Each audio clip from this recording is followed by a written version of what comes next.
Hi, thanks for watching. Going to talk about Pakistan, Sri Lanka in Sri Lanka, coming up in about 3 weeks' time. Two teams that are pretty well versed in each other. They play fairly frequently. Pakistan-India relationship obviously rocky, so you see a lot of Pakistan-Sri Lanka tests as the two main Asian competitors. We'll start with the Sri Lankans and we'll move on to the baffling, puzzling Pakistani team in a second. Sri Lanka's getting better. Obviously, in the last four tests, they've won two of them against good opposition in Sri Lanka and England, as good as it gets. One of those was on the road. So the bowling attack has gone from being just not presentable in the slightest to actually producing some results. It's been pretty much entirely built on Regana Harath. He's averaging 4.7 wickets a match at 26.9 in the last couple of series.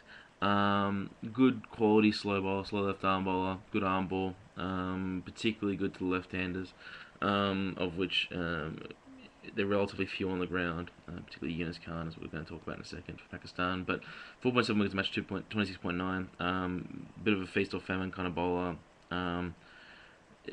10 wickets against South Africa, for instance. They're not getting anything still from their pace bowling. Looking at the numbers, the three pace bowlers that are likely to play a part in this series, Damika Prasad has 1.9 wickets per match at nearly 60, 59.94 in 10 tests. I know it's early, but those are just abysmal numbers. That's not a test class player. They can't improve that much. Wella Gadera, slightly better, 2.7 wickets a match at 40.18. Actually bowled well against Pakistan in a series at the UAE a couple of years ago. 25 average against them with an econ rate of 2.49, which is a run lower than his career average. So there's some reason to be maybe slightly more optimistic with Wella Gadera. And Saringa Lakmal, who I like when I watch him, is actually the worst numbers of all of them. 1.6 wickets a match at 59.57. He's wicketless in the two tests he played against Pakistan. So there's almost literally zero help from the pace bowlers that they're going to play in this game.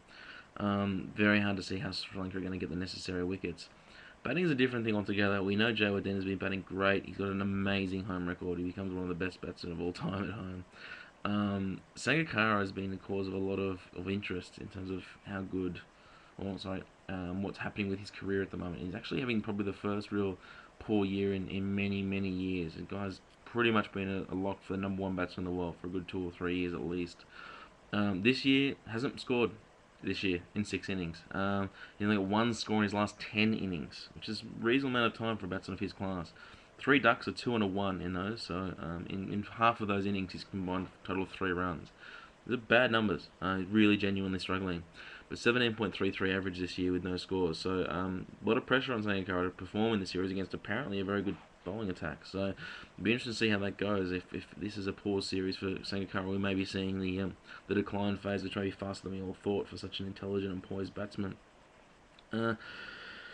In the UAE series, which these guys played, as I say, about 18 months ago, 2 years ago, he was dominant. 86 average, 3 century rate, and a 66.7 score percentage. He was just demolishing this attack, which was again Syed Ajmal and Umar Gul was in that team. He loves Pakistan, so if there's ever a team for him to get out of this slump, it's these guys. 79.56 average, which is obviously interstellar, 3.6 century rate and 56 score percentage. All of them are amazing numbers in 13 tests against Pakistan. Even for Kumar, that's as good as it gets. So he's certainly playing the guys he wants to play. He's a good player of slow bowling. He's going to be an important cog, obviously, in what one would imagine could be a batting-dominated series in Sri Lanka. Sri Lanka need his runs. They should be, as I say, Samuel Ware is batting quite well. Jayawardene always bats well in Sri Lanka. The openers, while fragile, aren't under a huge barrage, depending on the Muhammad Hafiz, we'll get to in a second. So Sangakkara in principle should have a big series here. Be interesting to see. More interesting though is Pakistan. So I've spent a bit more time on Pakistan. Haven't lost a series in a long time. Playing great cricket, beat England 3-0. Didn't just beat them 3-0. The slow bowling thing is remarkable in some ways. If we look at what Syed Ajmal and Abdur Rahman have done since January 1st, 2011, so we're talking now 18 months, Syed Ajmal has 6.7 wickets a match at 20.89. The average is exceptionally good. The wickets per match is amazing. If you look at just top 8 opposition, you might go, well, what about the Zimbabwe test, the Bangladesh stuff? 7.4 wickets a match at 2.8. It's actually better. In Sri Lanka, possible weakness, averaging just over tick over 30, but still getting 4.7 wickets a match. And considering, as I say, the fragility of the Sri Lankan pace bowling attack, I think that Pakistan would happily take 4.7 at 30.07. It wouldn't be a problem. Versus Sri Lanka, more generally, similar numbers, slightly better in both categories. 5.3 wickets a match at 29.34.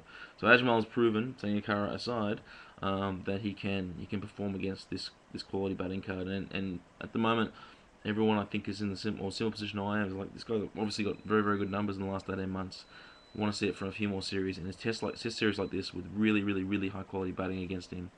We'll have to wait and see how that pans out. I'm not sure I fully buy it, but the numbers have been great, as they have been for his partner in crime, Abdul Rahman. 5 wickets a match in the same time period at 22.98, almost as good. Amazing numbers. If you put him next to English as well, that'd be amazing. Again, just top 8, similar, not quite as good, but similar numbers. 4.9 wickets a match at 23.86. It's very nearly as good. Not good against Sri Lanka though. Versus Sri Lanka, he's got 2.5 wickets a match at 49.2. Um, the real key in that England series was run rate pressure. They just wouldn't let England score. A similar problem could be here for the Sri Lankans, who generally do like to score. Sam Awara aside, Sangakkara is also quite patient, but certainly Jay Ordina and the openers do like to score. Rahman played an important role in that. He's more of a pure economy bowler than is Ajmal. So again, those numbers there suggest that Sri Lanka may have an opportunity to release the pressure valves against Abdul Rahman, who will get a lot of overs, unquestionably, in Sri Lanka.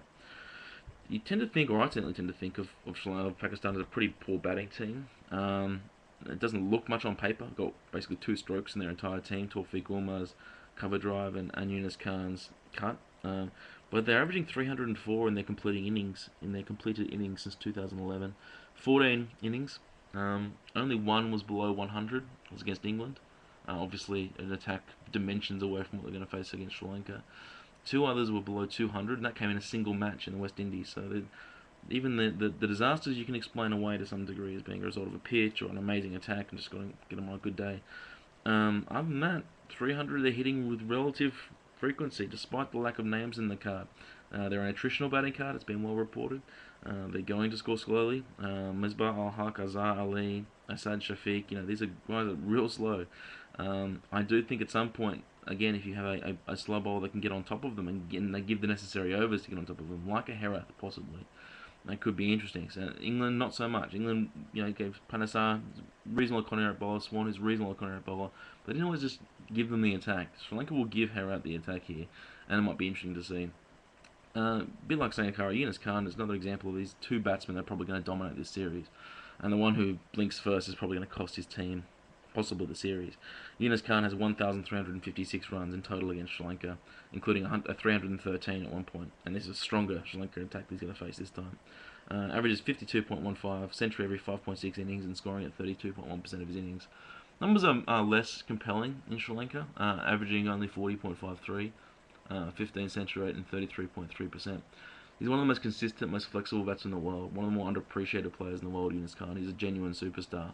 Their batting card revolves around him. When you saw against England, Asad Shafiq got 150, I think, but it was the 120 from Yunus Khan that was the driving force, actually that engine to get the card moving, to get runs flowing, to put some, if you like, blood pressure into the batting card.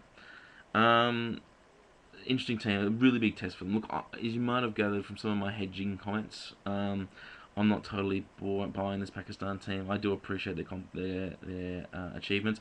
This is again in Asia, so it's not like it's well outside their wheelhouse in terms of what they can achieve. But I think Sri Lanka 1-1. I think this will be a drawn series. Sri Lanka will still get a test.